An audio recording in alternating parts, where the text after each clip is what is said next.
Avtomobilingizdagi rezina shinalarning orqasida 10 million insonning qoni va kesilgan qo'llari yotishini bilarmidingiz? Ekranda ko'rib turganingiz o'ng qo'lidan ayrilgan afrikalik bolakay va xotirjam turgan ofitser. Bolani bu ahvolga solgan shaxs yovvoyi maxluq emas, balki Yevropaning eng madaniyatli qiroli edi. Tarix kitoblarida odatda Gitler yoki Stalinning shafqatsizligini yozishadi. Lekin Yevropaning qoq markazida ulardan ham dahshatliroq siyosat yuritgan shaxs bor edi.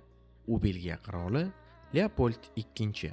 1885-yilda u butun dunyoni g'alati bir yolg'onga ishontiradi. U Afrikadagi ulkan Kongo davlatiga madaniyat va insoniylik olib kirishini aytib, bu hududni Belgiya davlatiga emas, balki to'g'ridan-to'g'ri o'zining shaxsiy mulkiga, ya'ni xususiy tomorqasiga aylantirib oladi. Lekin uning maqsadi madaniyat tarqatish emas, balki mo'baygina pul ishlash edi.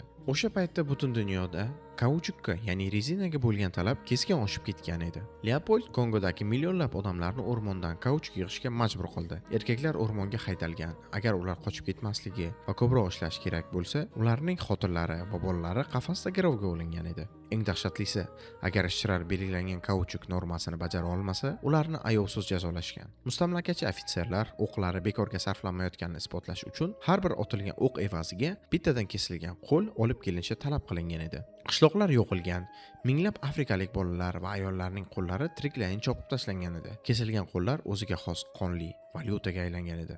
Atigi 20 yil ichida ochlik, qiynoqlar va qatllar natijasida Kongoda 10 milliondan ortiq inson qirilib ketdi. Bu butun aholining yarmiga teng edi. Qirol Leopold esa bu qonli kauchukdan kelgan millionlab dollarlarga Belgiyada muhtasham saroylar, yodgorliklar va muzeylar qurdirdi. Bugun Yevropaga borgan turistlar esa o'sha binolar qanday dahshatli qurbonliklar evaziga qurilganligini xayoliga ham keltirmasa kerak. Bu qonli o'tmish haqida nima deb o'ylaysiz? Fikringizni izohlarga yozib qoldiring va Enigma.uz kanaliga obuna bo'ling.